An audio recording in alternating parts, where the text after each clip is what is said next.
2, 1.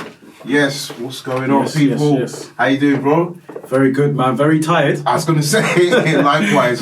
It's really strange as well because the first time we're doing this as a format, actually. So for people that are probably wondering, like, what's going on? Why are they in the studio? Yes, we still have our own respective platforms. But I think, just generally there's so much to talk about. We always say we want to collaborate and just have a bit of a conversation. So I'm sure it's going to start off nice and diplomatic, and by the end of the few weeks, we'll probably be like, yo, this guy can't don't know shit about How you been? How you feeling? Yeah, very well, man. Very well. I enjoyed a good night of boxing yesterday. Yeah. Quite a few stuff to look forward to, despite everything that's going on in the world right now. Mm-hmm. So, this is the perfect space, man. Perfect space to talk about it. Mm-hmm. Couldn't ask to speak about it more better guys than you, bro. So let's just get it cracking, man. And I like what you did last night as well, because I know you invited me on for the Yard versus Spellman. So doing the fan talk. Yeah, so that's really good. It seemed really like you got a good reception yesterday as well. Yeah. We got some good people on, man. Ewan in particular from Simbox Boxing. Shout out to him. Yeah. He jumped on, gave some good opinions, and I feel over the next few weeks, the more times I do it, the more people will start to be more confident to go on. Yeah. Whereas before this whole pandemic, I'll be going outside the venue and interviewing people, but we can't do that now. So this is like the next best thing, and it's working well. Yeah. To be fair, and no drunk people jumping on the side. Yeah, I was going to say that's always a positive. Yeah. But it is weird that when it comes to fan interaction, because I feel the same as well in terms of the weekly show. I don't know if it's nerves or what it is, but yeah, you feel that you need to kind of really help people just hold their hands just to start with. Yeah. And then when they get the buzz, they're like, oh yeah, that wasn't so bad. Yeah. They don't realise how good they actually are. Like, exactly. like before, they'll be like, yo, man, don't know what to say here, man. Yeah. Like, I'm like, don't worry, I'll drive it. Just jump on it and say how you feel, man. Don't be afraid of like what anyone else thinks. This is your time to say your opinion. And everyone's allowed their own opinion. So, yeah, man, it is good, bro. And on that, because for me, I'm a big believer. It's not even just the opinion, it's the fact that, listen, but there's no real such thing. I mean, there's certain facts, right, you can't argue with, but most things, there's no right or wrong. As long as you've got a bit of logic to say this is how you got to this conclusion. Yeah. I mean, who's going to say anything? I mean, if you walk in a room and say, guess what, Joshua would have lost to Mayweather, obviously everyone's going to say you're mad. Yeah. But if you say, listen, you know why Mayweather would maybe lose to an Errol Spence or a Crawford, then guess what? As long as you've got the logic to say why that would happen. Exactly. But let's start with the boxing that took place last night. Yeah. Did you get any sleep last night? Bro, literally 3 hours, 3.5 hours tops, man. Bro, yeah, it was a struggle, man. I think, luckily I was kind of distracted by editing the fan talk stuff. Yeah. In between, but yeah, man, it was like a whole shift. Bro. I'm going to bed at like 6:30, 7 o'clock. That's what I mean. Yeah, and then there was a long day on it because I know you were out with the family as well. Out with the family during the day, so yeah. Get back, and then it's just like from one event to the other, which as much as I would say, I do miss that, being that we've had this pandemic for so long, right? Yeah. Before, we used to be able to say, right, it's football in the afternoon, and then there was a fight starting covering at 7. Then there was a US show, so you knew you was going to be up late. It was good to have that. I think the best place to start, really, though, is probably a bit of the internet sensation, Likkleman. Let's talk about that fight. So I'm good with it. You know what, yeah? Shout out to Likkleman, first of all. He did his thing. I didn't know what to expect, with these sort of events, and that's no disrespect to them too, but covering like boxing for so long. And these type of events, man, I think the whole thing worked out brilliantly. It looked professional. Likkleman, he's been training. We've seen him with Anthony Yard. Mm-hmm. We've seen him like hitting the pads. With Conor Ben. We've seen him do it all. So there was pressure on him still. Yeah. Because a lot of my friends were like, "Yo, man, Likkleman, he can talk, So if he don't win, because this other guy looked kind of, some French Algerian don. I was like, yo, quiet as well. It's like that cool, calm, killer kind of vibe. Yeah, he looked like he was on stuff. So, you know what? He was very good. He showed good technique, man. That straight right, couldn't miss him, bro. Couldn't miss him with that straight right hand, man. Yeah. And he closed it out. Yeah. I mean, especially like you said. I think I had the same feeling. I was like, am I going to pay for it? And then we spoke earlier in the day, and I was like, you said, it's $5. It's not that we're rich, but it's like, $5. Support the team. It's an independent project as well. So I thought, let's get involved. And I'm kind of watching it, and I'm like, boy, what do I expect here? I've never, and I don't want to say it disrespectfully, but I've never seen dwarves fight, right? You're just like, are they going to be able to show the same things boxers do? But I have to say I was massively impressed, even from round one. They got into it, kind of like showed quite solid chins. But what really impressed me, as you mentioned, was the straight rights. I think in the first 2 rounds, like Likkleman was just countering, throwing a straight right. And the Salim just couldn't, he had no answer for that. But then he got a bit of a rally. And if you think about it, like fighting for 2 minutes, no matter what size you are, it's tough. Yeah. Do you know what I mean? Either you're pushing back or you're on the defensive, or you're on the offensive, sorry. So, yeah, I felt that he done a really good job. He did a great job, man. Anyone that steps into the ring, anyone that's even like dwarves, whatever, like anyone that steps into the ring, man, you got to respect it. Yeah. These two, like it was a well publicized event. You know, I follow all the gossip pages. You know what I'm saying? I follow the Shade Borough. I follow, you know what I mean? I'm just baiting all that stuff. And like this was heavily hyped, man. I had casuals messaging me saying, "Yo, you're not covering the Likkleman fight." That's what I mean. I felt a bit conflicted because I'm like, do I or do I not? Like, but listen, man, like they put on a good event. Hopefully, it might inspire people to go to the gym. Like a lot of people follow Likkleman, so I think it was a good, all in all, good turnout, good ending, good show, man. Exactly, and I think we've got to say to Likkleman, I mean, look, it's been well publicised the kind of lifestyle he's been living. I think he said that he's been in and out of prison system since what, day 13. Yeah. So since he kind of linked up with Bouncer, he's been able to keep him on the positive side, you know what I mean? Whether it was their little clips, getting in videos, you know, I think they were in gigs music video. He had their own cartoon. So do you know what? Fair play to them. I mean, he released something about 4 weeks ago, which had me in stitches. There's a dancehall track in the background, and the driver just pushes his foot.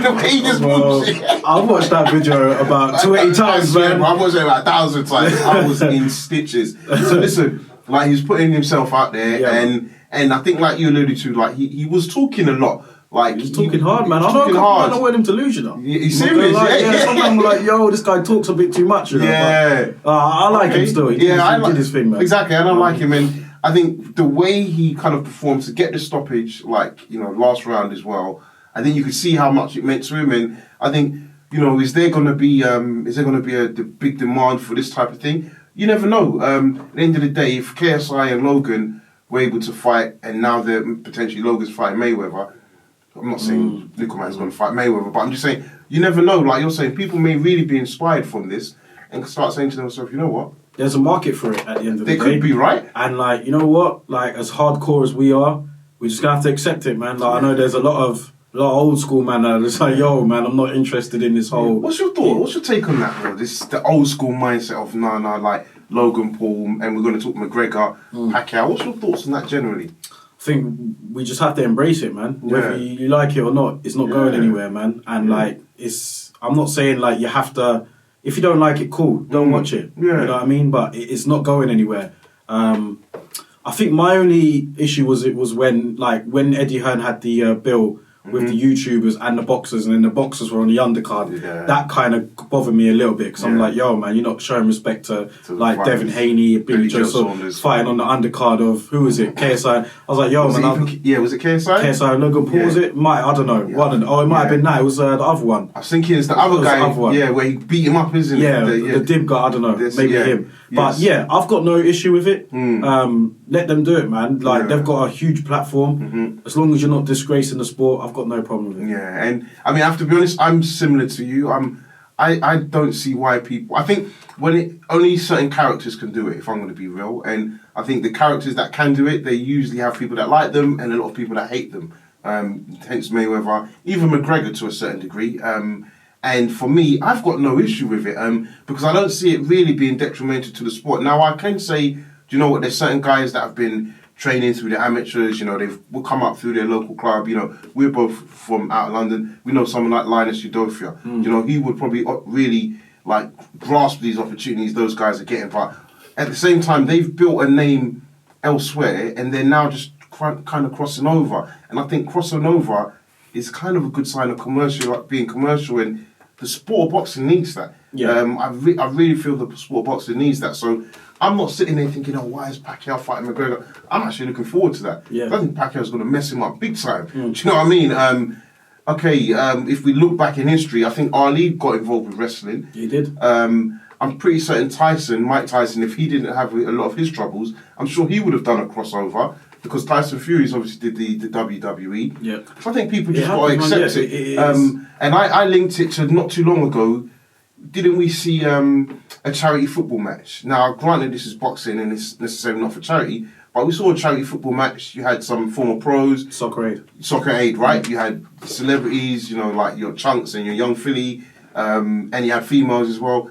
What harm does it really cause? Yeah. Really? I think there's a thing, what the hardcores might be worried about is if it's, kind of taking up our space, so to speak. So if there's a schedule of fights and then all of a sudden this starts to take over where we're not seeing fights made because of this, that's when it could turn into a problem. But I'm not seeing any evidence of that so far. Yeah, so I agree. It's cool, man. And I think boxing's always got an issue about marination, right? I think everything seems to have this thing where, let it marinate. I don't agree with that per se, but I think there's that theory in boxing anyway. So I can't see that happening. But yeah, so we moved on from Likkleman. Yes.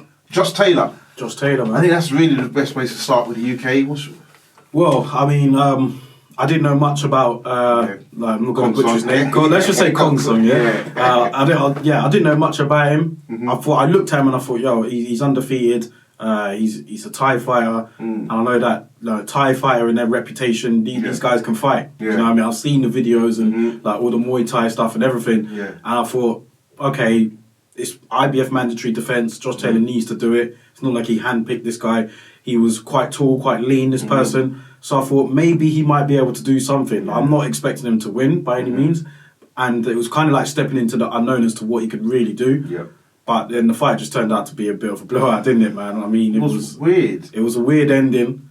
I wasn't particularly happy it was on during the same time as Bradis and Dorticus, to be honest. Exactly. But yeah, I mean, Josh Taylor did what he had to do. I mean, like I said on my fan talk with Ewan, you don't get paid for overtime. Yeah. You know what I'm saying? You got to finish your dinner. 100%. So he had the guy in there. He saw a great opportunity to land a body shot. He did.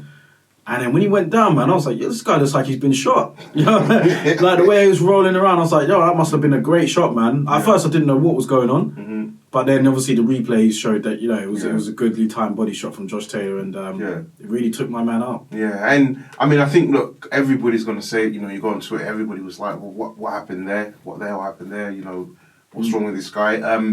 It's a strange one, because I'm not going to say he started the round well, but there were points where you was thinking, okay, maybe this is going to be a bit of a challenge. Yeah. We spoke earlier and we said, we don't know the guy, we don't want to write him off, and we feel maybe he's here for a reason. They were both 16-0 essentially, although Khongsong had only fought in Thailand. And then you're kind of looking at it and you're thinking to yourself, okay, he's got this weird stance, like he's on his toes, and he had a bit of that Sagat vibe from Street Fighter. Yeah. And then he just took one body shot. It was probably their first real exchange where they both threw punches, and he was on the floor like he'd been shot. And you're just thinking, what is going on here? And I do want to draw, the reason I say this, I want to draw to an interview I saw earlier. I think it was Umar on IFL. He interviewed Aram, and Aram was really slating this fight. And he was like, look, why is this guy fighting? It's like... Didn't see that interview, I didn't know. Yeah, he's like basically saying, who is this guy? Yeah. Nobody knows him. Like, why is this why is this on TV? Let's be real. Let's be real, man. The sanctioning bodies and their rankings are BS, man. Yeah. I mean, we can talk about that for the whole podcast. Yeah, it's true. But this Khongsong, I don't know. I knew that, I didn't know who he was, but I just thought, you know what, maybe he might offer something. Undefeated, you're stepping into the unknown, you've got nothing to lose. You're a Thai guy, you've got that reputation. I thought at least maybe he might drag man a few rounds, especially with Taylor being out of the ring for so long. Yes. But didn't turn out that way, Didn't turn out that way. And I mean, you're watching it, you're like, I think it's not a good look for Taylor. I mean, like you said, he had to take this fight, but he wants the big fights. And, everyone's going to say he's fought a lot of undefeated fighters. And I think, guys like Baranchek, they were really great wins. Prograis, fantastic win. But you add this up to it, and you just think, this is not the level. And obviously, the Ramirez fight is going to come next. I think they need to make that fight ASAP. Yeah. I mean, even on that showing, and I know I'm probably being overly critical here, I don't see why they can't even make that fight this year, December. If you get the Fury Wilder fight happening, the third one, that should go on the undercard. They were talking about it in January, February, maybe. Yeah. But to counteract your point there, because I brought up that same thing. I said, this ain't good for Josh Taylor, man. Yeah. Like, he's knocked this guy in one round. He ain't been in the ring for over a year. Like, how's this going to be good for him? But somebody said to me, they were like, maybe we need to look at it another way. Like you said, he's been in the ring with Derevyanchenko, Victor Postal, been there with Regis Prograis, all hard fought 12 rounds against all of these guys. And, it's his first actual fight underneath Ben Davison as well. But then they say, there's nothing wrong with having like a soft touch in this particular sense, because he's still been in the ring, he's kept sharp, and he goes into the Ramirez fight fresh, not having gone off a hard 12 round, points decision win. Like, what's your thoughts on that? Yeah, you know what it is? Because I think sometimes we forget the Prograis fight was almost a year ago. It was last year, October. Yeah. So while I do see what they're saying, I think it's more the first round performance. If it had been a 6-7 rounder, then I think I would have been like, fine, maybe make it for January, February. But for me, because it was such a lackluster performance from Khongsong, I don't even know where the amount. Didn't break a sweat, did he? Nobody broke a sweat. Didn't break a sweat, man. After the fight, he looked fresh. Like he go out clubbing or something, man. I'm telling you, I'm telling you, if they had lined up a fight for next week, I'm guaranteed he could turn up. So I do see their point, but I'm just like, no. I think if you're talking about delivering for the fans, I think they got to make that fight, and also because Ramirez had such a relatively poor showing against Postal. He was poor to me. Yeah, so I'm not. Yeah. How'd you see that fight with Postal going? Ramirez, sorry. I mean, Ramirez. Sorry, Taylor Ramirez. Yeah, I still back Taylor. I have to be honest with you. I think Ramirez quite strongly. Yeah. To me, and I think if you remember when we sat, I feel he's probably one of the British between him and Josh Warrington. They kind of like the kind of standout fighters. Obviously, we know about Joshua, but I'm talking about like just taking on tough challenges, like back to back, winning titles. Yeah. I think they've both shown they can do that. Yeah. Ramirez, I think he offers. He's a dangerous live opponent. The location could play its part a little bit, if it's in the States. Even without fans. Yeah, but that's the thing. I think without the fans thing, I just think Taylor's going to have a bit too much for him. I think he can grit down, bite on his gum shield and just tough it out, have a really tough fight. Yeah. What's your thoughts? Same. He's a very spiteful character, like Frampton said yesterday on the show. He's a spiteful individual, man. I think that Taylor will box smart because he's got the ability to do both. He's got the ability to box smart and to get gritty and fight. That's one thing that's very good about him. And personally, for me, obviously, while we cannot overlook Jose Ramirez at all, he beat Maurice Hooker, who I rate highly. Do you know what I mean? He beat him and he knocked him out. Yeah. So, I do rate him. Maybe it was, you are allowed a bad performance here and there. Exactly, yeah. So, he didn't look great against Postal, but that doesn't mean that he might not have the performance of his life against Taylor. Yeah. So, while I do think that Taylor needs to be on his game, I just think if he's at his best and Ramirez is at his best, I'm picking Taylor. I mean, people are going to say we're being biased because it's not being biased. But I agree with you. I'll be honest with you here. I'm not Taylor's biggest fan personally. I'm not. I can. The thing is, I can separate it though. Like, exactly. I can admire his boxing ability, but I'm not his biggest fan. So I agree with you. I don't think he sells himself quite really well. If we're being frank, in my opinion, I think sometimes he's a bit too aggressive when it's not needed as well. But I'm just like you. I think he's just going to have that bit much for Ramirez. And I don't even look at the Postal fight as maybe, like you say, as being his off night. I just think Taylor is that good. I think skill-wise, I think you look at how he's kind of come onto the scene, especially since the O'Hara Davis fight, I just think he's kind of gone strength to strength. Yeah. So he's not backed down from any challenge. His list of tough Derevyanchenko, I thought that was going to be like a that was tough, a gut check. Yeah, I didn't think he was going to come through that, if I'm being honest. Because I just thought Derevyanchenko he had a bit of momentum, that Eastern European kind of like tough doggedness. And for me, I think he beat him comprehensively. For me, I think Taylor. I would back Taylor in going into that fight. For sure. I just think he needs to get it going now. How do you think the bond or relationship? And again, we didn't see much, but between him and Ben Davison, you think that's going to prove a better coaching style than opposed to McGuigan? I think Shane McGuigan is very good. I rate him highly, Shane McGuigan, and I thought him and Josh Taylor went well together. They worked well. They understood each other's strengths and weaknesses. Yeah. I think if he was to go, the next best person probably would be Ben Davison for Josh Taylor. They seem to get along really well, have a good relationship outside the ring, and that's important, for a fighter and a trainer. So, I can see them two blossoming together, really. I think it's a good partnership. Yeah, and do you think Ben Davison generally has got... I'm going off topic a little bit, but, obviously he's split up with... Fury. Not Fury, Billy Joe Saunders. Yeah. Do you think that is going to hinder him a little bit? I mean, I think, look, he's got the good talent in this stable, but you're talking about Fury, Billy Joe Saunders that are fighting really at the top elite levels, which Josh Taylor is, don't get me wrong, but I guess for the longevity of their career, how long they've had their boxing career, do you think it's a bit of a worry that, these guys don't want to stay with him?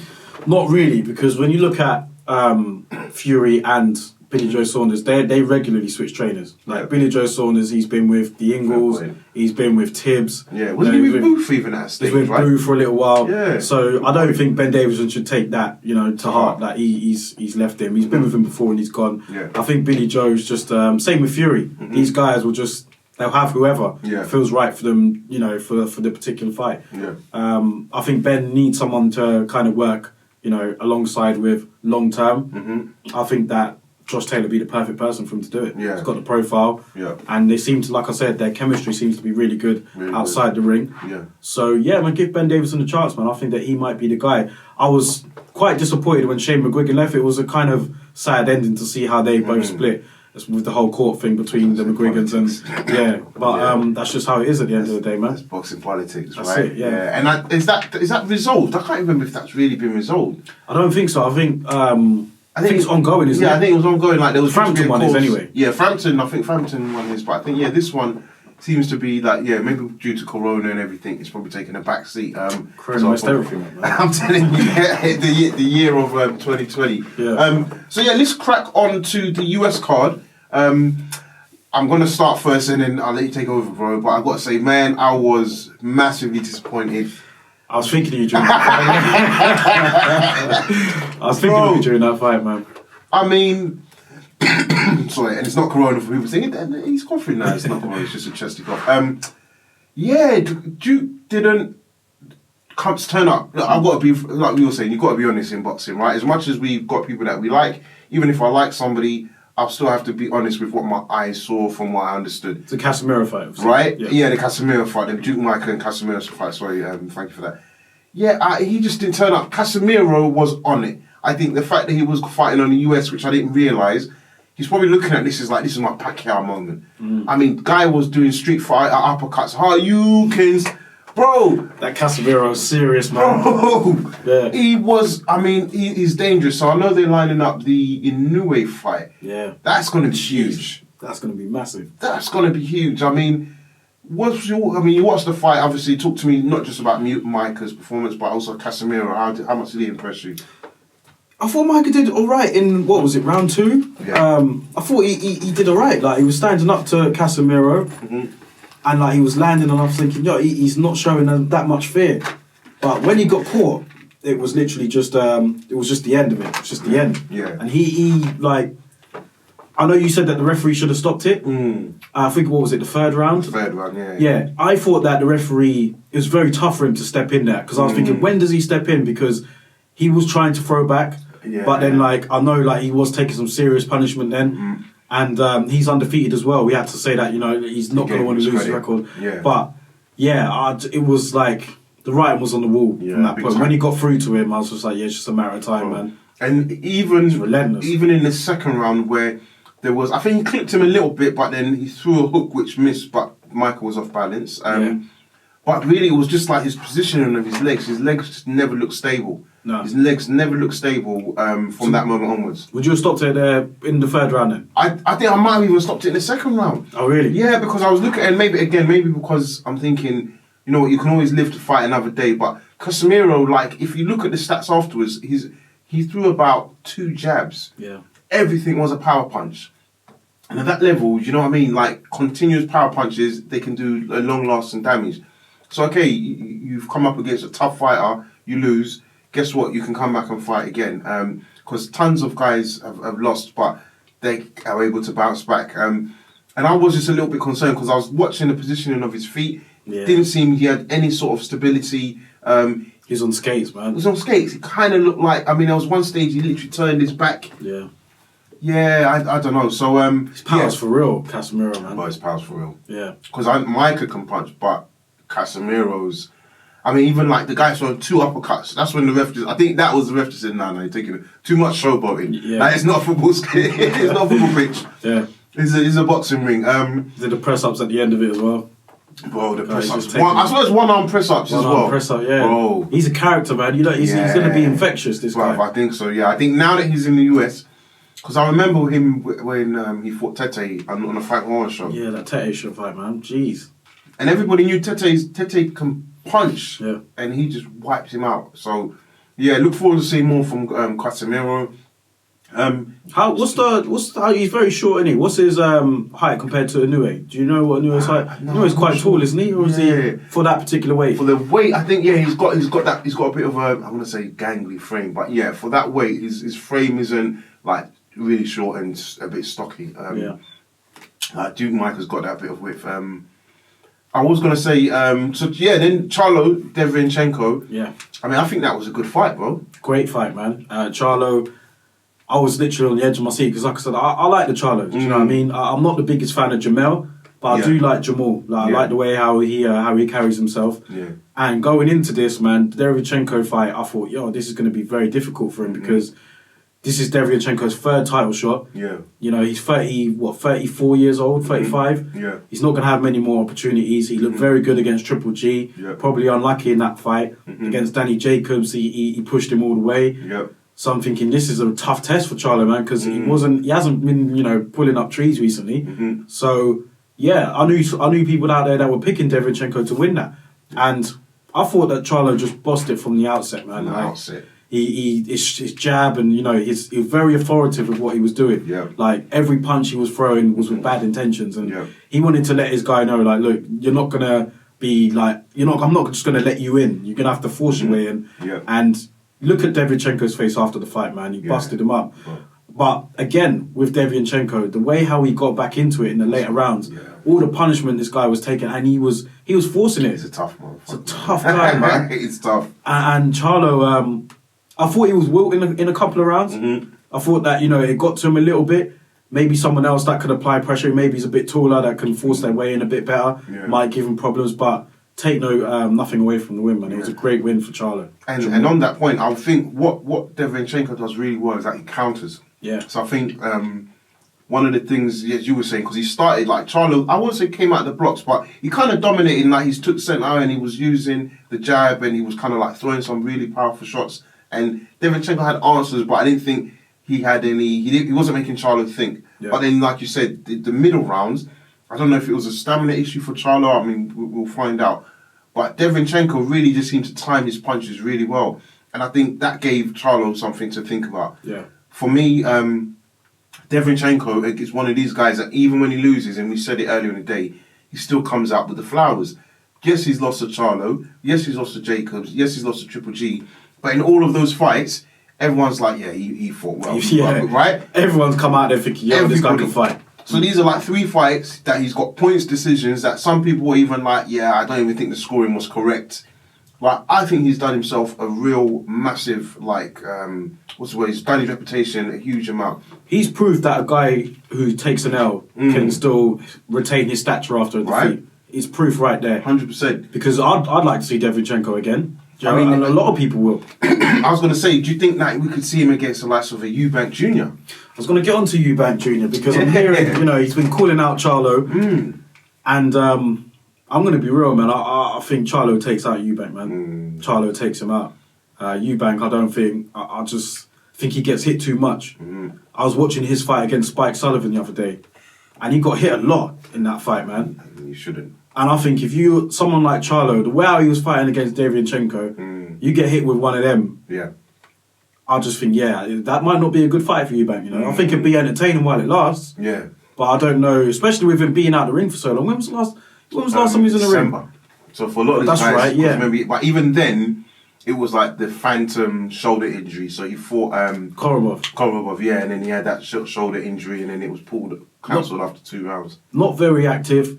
Beat an old faded James DeGale. laboured to a controversial win over Korobov in a fight that he had lost the first round.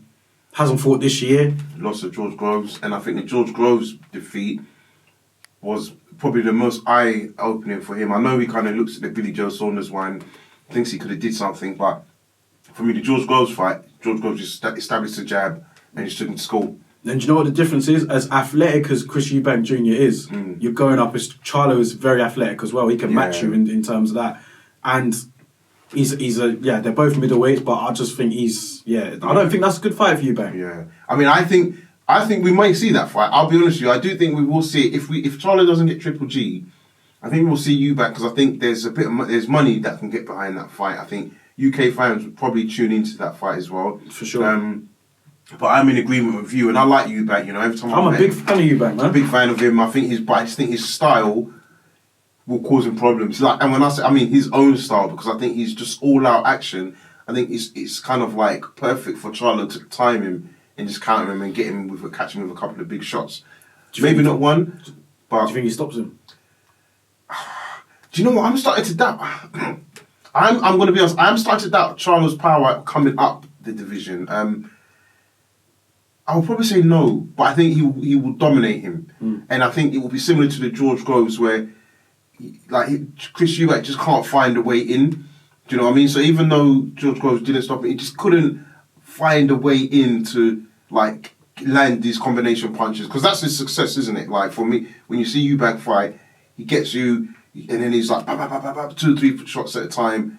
I don't see him having that success. How about you? And I don't like Pitt because I do like Eubank a lot. Yeah. So I feel kind of I feel bad going against him like this, but I have to keep it 100, man. Yeah, we've got to do I think that Charlo is a bad fight for him. Yeah. Maybe if I see Eubank in with somebody else, someone similar to like Derevyanchenko, then Yeah. Here's another question. Charlo in the middleweight division. Yeah. Jamal Charlo, obviously. Yeah. It's a very competitive division. How do you see him against the top guys like Canelo, Triple G, Saunders, Jacobs, Andrade? Yeah. In my opinion now, I think he beats Triple G. I think he beats Andrade. Canelo, I don't think Canelo can make middleweight anymore. But maybe Canelo would have the better of him in my opinion. Yeah. Who else did I say? Saunders. That's a great fight too. Bro, that's the, you know what, after last night, that's the one fight that was really in my mind. And I was thinking, you know what, him versus Saunders would be interesting. Who do I pick? I think I've got to give that to Charlo. Yeah. And I think Saunders is a great fighter, but you know what it is with Saunders? And in fact, when myself, you and Ade, we joined his show for his Ade and Friends, I think I was saying the same thing about Saunders. I think he needs to start coming out the back with tough fights. I think if we think back to now, was it probably the end of 2017 that he beat Lemieux? Yeah. And he did it in fantastic style. Everyone was raving about him. What's he done since then? Nothing really, man. Nothing really. How much does he want to be in it now? Right. Canelo fight was right there, and he turned it down. He didn't seem bothered to me. I don't know the guy personally, but it didn't seem like he was that bothered if he got it or not. Exactly. And then forgetting that, and then adding to that, Andrade, you were scheduled to fight him, and then what happened? Your own fault. I don't care about this. Oh, it was caffeine, blah blah blah. Nasal spray. It doesn't matter. Rules are rules, right? Yeah. So I'm just now saying to myself, yes, is he really at the elite level? Because and of course he is, but we know from his skill set. But you look at the Chris Eubank Jr. fight. That was a tough fight, and if you go back and watch that fight now, you turn off the commentary, I'm telling you, you could probably have that as a draw. Because yes, Billy Joe Saunders was very successful in the early rounds, but in the later rounds, for me, mid to late rounds, Eubank really came on. But Andy Lee, that was a good win. That was a great win. That was a great win for him. But what did Andy Lee do after that? More or less retired, right? And I like Andy Lee. Yeah. So for me, I just think Charlo's, especially after this Derevyanchenko fight, I think he's shown that he's got this. His confidence quite, but he showed a lot of toughness. Because Derevyanchenko, I mean, I was saying to you, I was flirting between maybe a stoppage, but I went with a points win in the end. But Derevyanchenko was tough. Yeah. And Charlo wasn't really massively on the back foot. So my query with Billy Joe Saunders is, can he put guys on the back foot You know, a lot of times he looks good because they're hunting him, he's countering. Fine, that's his style. But someone like Charlo, I think you're going to need to do a lot more because that fight won't happen in the UK. It has to be in this. It will be in the States. So you're saying to yourself, what are you going to do to impress the judges to get the decision? Yeah. Unfortunately, I don't think it'll happen at all due to the whole network conflicts and everything else. But let's say it did. I think Billy Joe, he's got the style to kind of give Charlo fits. Yeah. He does. I think he can switch hit. He can like make you look clumsy. He can like he's got a great jab. When he switched on, and I think he will be for this one because these two don't like each other. And I think that I think it's a toss up, man. Yeah. I think it's a toss up really because it depends what Billy Joe shows. So it's like you want to say Billy Joe, but he hasn't. I think he hasn't given you enough to fully back him. Not recently, no. Yeah. Charlo's gone in there, and I've always a lot of people say they're hype jobs. They're not hype jobs. They're for real. Yeah. The Charlos are both of them. Yeah. So I think it depends. I'm leaning towards Charlo literally because of Billy Joe Saunders' activity. This is my hasn't been very impressive recently. Yeah. And he hasn't been busy enough. Yeah. Even with Eddie Hearn, we all thought, this is a new start for Billy Joe. Right. This just literally looks the same old to me. Fight, exactly. And for me with Charlo, I do think, if we're being honest, he's done well in the lower division, junior middle. But I think also, he's been calling out he has been calling out people. I think if it wasn't for maybe a bit of the promotional issues, I think he probably would have stepped in there with Triple G. Definitely. I don't think Charlo beats Canelo if he was to get in front of him. No. I think Canelo for me is elite. He's still kind of my pound for pound if I'm being honest. Yeah.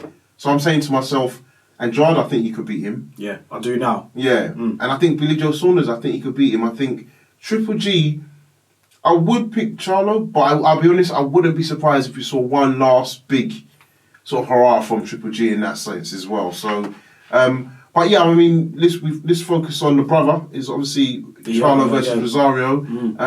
Again, and we've got to I'm going to say shout out, but I think Showtime, from the whole famous Eddie Hearn quote last year, Showtime are done. Yeah. Charlo, you want another fight? You need to come to the zone. If you remember that, if you want to fight a middleweight, I think Charlo Jamel versus Rosario. Did I get that the right or wrong, or is it? Jamel Rosario, Jamel, Rosario, that's right. Yeah, that's right. I thought that was a really good fight. Yeah. I mean, I thought Rosario. I thought that's where we might see the bigger upset. Obviously, I was totally wrong with that. But I was watching the fight and I was saying, do you know what? Even when Rosario got knocked down in the first round, he didn't look massively wobbled. He did look a little bit shaky. Yeah, but he was coming forward still, and there was still periods. If you think during the fight, he was pushing Charlo back. He was, which you rarely see. Yeah, especially in the 154 division. So. Yeah, he got stopped. I mean, he was brilliant for me up until in between the first knockdown and the ending. Yeah, I thought he was I thought he was on his way to winning. I thought he was on the scorecards. He would have been behind, but in terms of the rounds, he was collecting quite a few rounds in the bank for me. The first round obviously is 10-8 to Jamel. Yeah, but then from the second until third, fourth, I thought he was putting pressure on Charlo. I thought he was making him uncomfortable. He hadn't seen anything like that before. His timing was in terms of countering. He had this little shoulder roll where he would just and then counter with a nice hook. Exactly. Yeah. I thought he was doing very well, but that's a dangerous game. Someone like Jamel, who I think could jab more, to be honest, he does load up his power shots a lot. Yeah. But we've seen why, because he knocked Rosario down 3 times including the ending. Bro, exactly. And the ending, man, I was a bit worried, man. I was just like, I don't like the way how he's on the floor like that. Just because it was the start of the round as well. He just came in and you're like, where did that shot come from? Where did that come from, man? Jamel, I think over the years, since he defeated Jackson, he's really been reliant on his power for me. And I think that Derek James could take it back in the gym and say, let's get back to basics and work on the jab a little bit more. The knockout will come because you do tend to have serious power in both hands.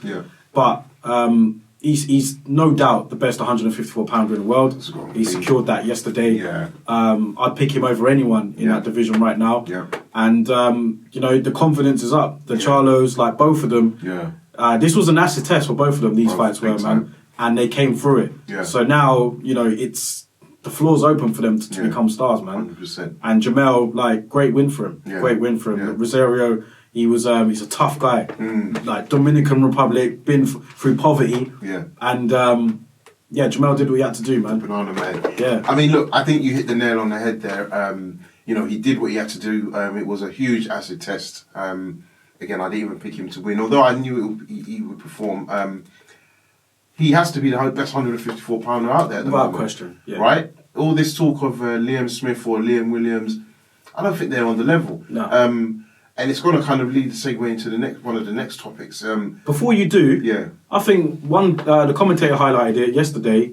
Their chins, very underrated, the both of them. Big time. Yeah. I mean, that was my question, because for me, Rosario, I thought I actually felt he had a strong chin. Yeah. He took some shots, but obviously he got knocked down three times. But what I would say is that, what impressed me a little bit with Charlo was that he never really got phased. And I like the fact that he was switched on. So when I say switched on, I think that when Rosario landed some big shots, if you notice, really Charlo probably may not gone down, but I think he might have been wobbled. But the first thing he did, he clinched. He was very good at that yesterday. He was very good at that. And for me, I always like that because it shows a fighter's thinking. It's like, oh shit, I'm hurt. Let me do something about it. So for me, that was probably one of the most impressive things.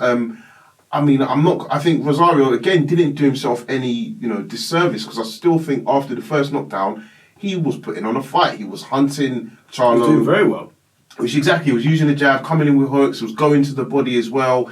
You could see Charlo, I'm not going to say didn't like it, but Charlo's game plan of maybe trying to box wasn't going to work. It was going to have to be a banging, to kind of like a big shot to get him out there. He's been there before. Yeah. He's been in this position before where he's been behind. Look against Jackson. Yes. Look against Tony Harrison. There was another fight as well, I can't remember now. He's been behind in these fights. Yeah. And he's come back to win. So he knows, I think, look at the guys who he's training with as well, man. He's got Errol Spence there. Yeah. Iron sharpens iron. Yeah. I think that he was never worried. He was never like thinking this fight could slip away from me. Yeah. He always seemed like he knew what he was doing. Yeah. And it shows. Yeah, no, I'd have to agree with you on that. So, I mean, for me, I think overall, I think Showtime are up. I think, as I was joking around with the whole Eddie Hearn comment, but I think, they've made a massive comeback through this pandemic. Yeah. I mean, they've still got more fixtures to come through, Gervonta Davis and the likes. But I think last night, given that it was a pay-per-view, the event, I was looking online, seeing some of the trends. I think the impressions, in terms of like the coverage, doing very well, even compared to the UFC fights. They dwarfed them by about 5-6 times. So there was a lot of people, there was a lot of eyes on this. Every time I went on Twitter, I saw the hashtag Charlo Derevyanchenko. So I think Showtime, Espinoza, obviously PBC, I think they got to give themselves a huge pat on the back, because that was 6 world title fights on show. Yeah. Really on one card, because we watched it straight. I know it's a double, 2 separate, but it's one card. Yeah. That's huge. Yeah, look at the times we're going through right now. And as a boxing fan, how could you not be happy with that? Yeah. I mean, there's a lot of politics, as we know. There's a lot of like people that might not like the PBC or don't like Eddie Hearn or whoever. But listen, man, just embrace the boxing and just be happy with what we've got. Yeah. I think that it's good to have Showtime back. It's good to have competition. Yeah. It's good to have these sort of fights, and it will make everybody else raise their game. Exactly. Eddie Hearn will look at that card last night and he'll be thinking, I need to do something here. Yeah, exactly. And same with Bob Arum, same with anyone that wants to, do something with their company or brand. So I think it's good. Yeah. I think we should embrace it. I think we should be happy, and I think the BBC and Showtime did very well last night, man. Yeah, I think they did fantastic. And there's still a lot more to show, because I think, are we about 3 or 4 weeks out from Spence Jr. versus Garcia? Yeah, that's mid to late November, isn't it? Oh, it's November. I don't know. It's in November. I was thinking it was October. But yeah, so I think for me, they did a great card. I also want to give a shout out to Derek James. I think he doesn't get enough credit for what he's doing with fighters at the moment. I think he's got 2 really, outstanding talents. And I think now you're going to see his I'm going to say the bounce back ability, but obviously we saw Charlo lose to Harrison. Whether it was controversial, he lost his title. He came back, he got his title back, and now he's taken on a tough opponent, and he stops him. I think Errol Spence, the toughest thing he's going to have to come back from is, it's not just that border fight, it's the car crash. Yeah. That inactivity, how has he been managing sparring? How has he been managed the types of training that he gets into? For me, I think as a coach, he's probably showing his worth here, really, really high, because I think it's not just about what he does with them in training. I think it's their relationship. Yeah. So I'm really looking forward to seeing the Spence return. But I think last night, Derek James got to take a bit of credit, because Charlo listened to the instruction, and he definitely, with that body shot, I think he was told switch it up, put it on him. So I was happy with that. One of the things I did want to talk about